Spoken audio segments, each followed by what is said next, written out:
There's a reason why the Winter Olympics don't hit nearly as hard as the Summer Olympics, and it has nothing to do with the athletes. Welcome back to another episode of Read Her Like a Book, a show where we read and then we read. I'm your host, Wadi, and here we connect what we've always seen in books to what we see in media today to encourage more people to think critically about the media we're consuming. New episodes drop every Thursday. Today's episode is about Allegory. So an allegory is a story that has a deeper meaning, and authors in their story will use certain characters or events to convey complex ideas, typically about their political or social views. Allegories are subtle. You have to read between the lines to fully understand what's going on. And today's allegory is about the table. When to build a seat, when to build a table, and when to get up and go where you're celebrated. All right, let's get into the pages. I just finished The Scammer by Tiffany D. Jackson. Incredible book. Please go and read it. It was great. Tiffany Jackson is a Black female author. Happy Black History Month. So this book opens with the female main character. Her name is Jordan, and she's starting her freshman year at an HBCU in DC. This is a fictional world, and they don't say Howard, but we can assume they're talking about Howard. And we see her, she's moving in by herself. She only got 2 suitcases. And it's like, girl, where your family? Where your friends? Like, why are you moving alone? And then we learn that her parents are very upset with her because she turned down Yale. Why did you drop out of Yale? Bonus points if you know where that's from. But she turned down Yale to go to this HBCU. And Jordan, the main character, explains in the book, I was tired of being in spaces where I wasn't celebrated.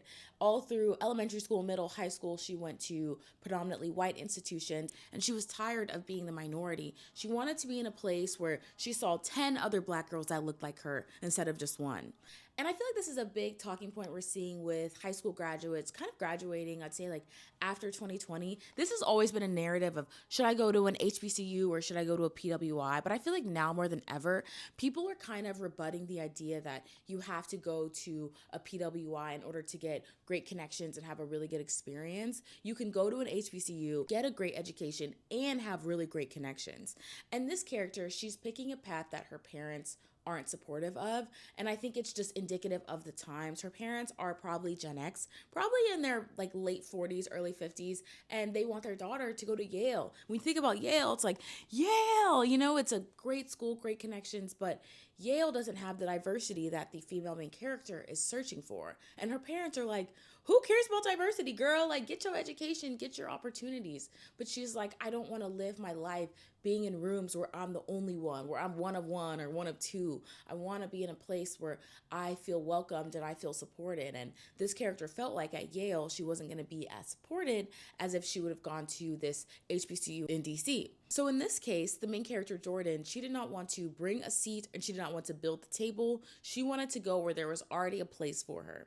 Now let's contrast that with the Winter Olympics. The Winter Olympics, I just will never be as big as the Summer Olympics because in the United States, winter sports, specifically skiing, has been a way to exclude. So when we're thinking about that table, okay, the Winter Olympics is a table where it's literally, you cannot sit with us. You think about, people skiing in Vail and Colorado. That hasn't been an opportunity that's been afforded to people who are low income. When you think about people who do winter sports, who ski, who snowboard, they're very wealthy. And it's even hard to get to that place, getting to Vail and getting to Colorado. I'm sure the ticket prices are outrageous. And then when you get there, you got to know, okay, I got to rent the skis, get the snowsuit.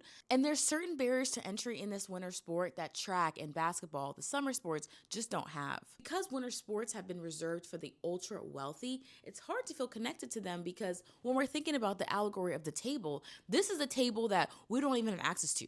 This is a table behind a room that we can't even get to. And also with summer sports, because a lot of us have done those sports, track, even a little bit of gymnastics, flipping and turning and swimming, we recognize how hard these athletes are working. When I look at speed skating, I assume it's tough, but I don't know. I don't know anything about the sport because I didn't have access to a rink and didn't have the wealth that's inherently required in order to even enter these sports, let alone be excellent and compete at them. And so since we're in this era where it's like, okay, you're not going to go where you're not welcome. You're only going to go where you're celebrated. Whenever that's the framing, you can't sit with us, to then want to root for them. And it has nothing to do with the athletes and everything to do with the culture around the sport. And you can see this in the movie Cool Runnings. Recently watched Cool Runnings on Disney Plus, and it's about a Jamaican team trying to enter the Winter Olympics in bobsledding. And they qualify and they get to the Olympics, and everyone's excluding them. The other countries are looking at them like, what are you doing here? You don't belong here.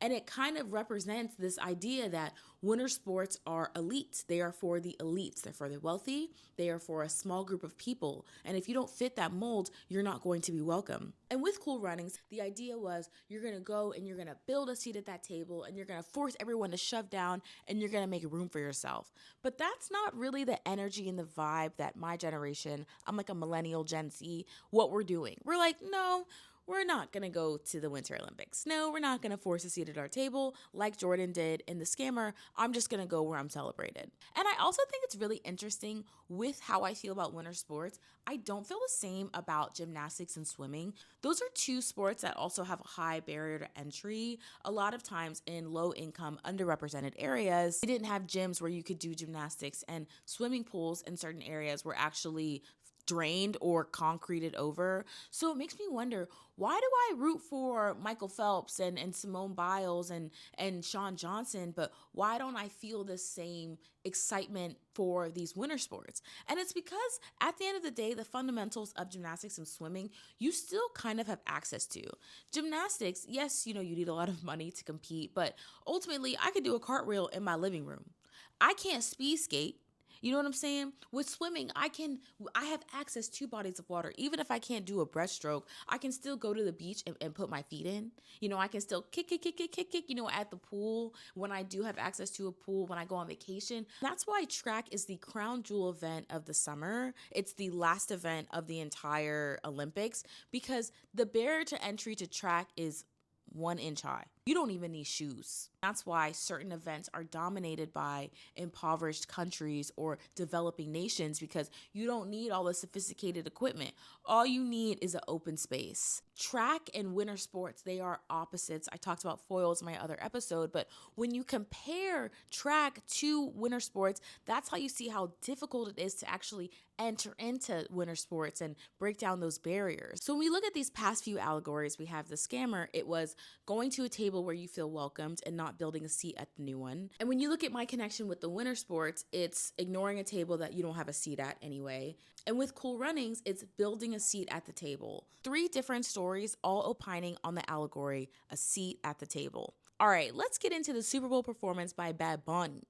So this Super Bowl in particular was ultimately an allegory, because an allegory is whenever an author uses characters and actions to share deeper meaning. If you did not speak Spanish, this entire performance was an allegory, because you literally did not know what he was saying. So you had to infer by the actions and the pictures and the scenes that he used. And so his performance had a lot of allegories about politics, infrastructure, colonialization. But ultimately, his performance wasn't about building a seat at the table. It was about shaking the table. This is the first performance in NFL history, in American history, where we've had a performer at the Super Bowl predominantly sing in Spanish. I think there was only one little segment, Lady Gaga, singing in English, but everything else was in Spanish. So since 2019, Jay-Z and his team have been the primary curator of the acts of the Super Bowl.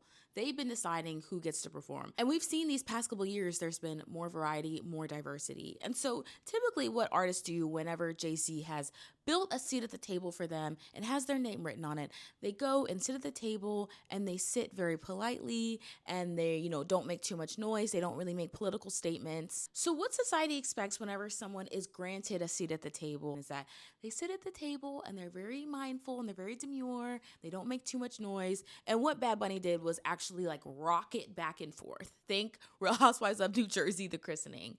And by doing this, he showed that whenever you have a seat at the table, even if you're on unsure footing or unsure ground, make a statement, be loud, be bold. And this is kind of like the ultimate conflict with building at a seat at the table, because a lot of people my generation, we just want to go where we're welcome. But Bad Bunny was like, listen, I got this opportunity. I'm not necessarily in a room where I'm welcome because he's doing a performance in Spanish, but I'm going to do it anyway. And his performance was almost twofold in how insane it was, because he was making a lot of political statements through his allegorical nature, through the scenes, and obviously through the words he was saying. But then also he's saying it in Spanish. You know what I'm saying? It'd be different if he had done a performance where he's singing in Spanish, but it's about partying and having a good time and, being cool. But it's like, no, opening up in those sugarcane fields and having people dance on the power lines. He's saying a really bold message. And that's my fear with certain people who feel like,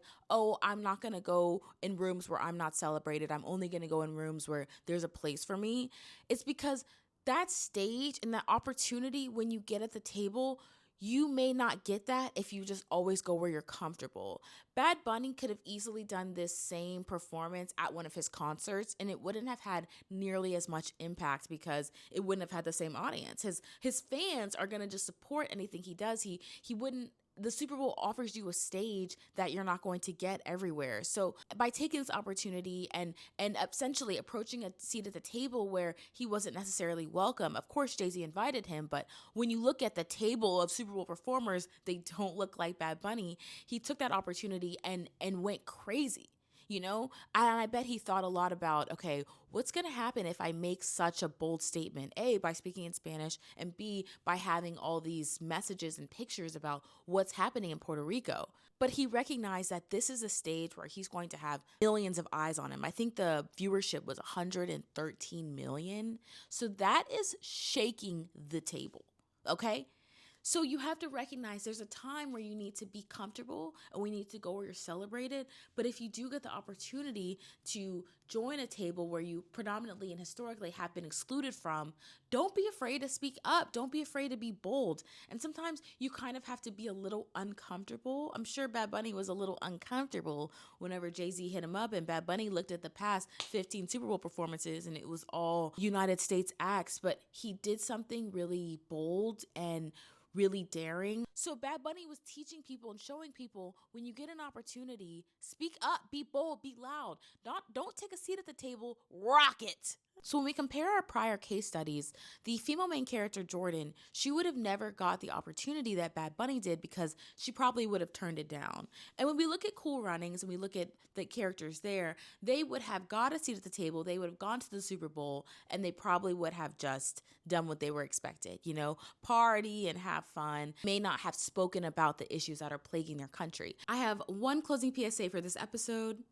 A seat at the table means nothing if you have to shrink yourself to fit it. That's all for episode 7 of Read Her Like a Book. As always, read the media before it reads you, and I'll see you on the next page. Bye.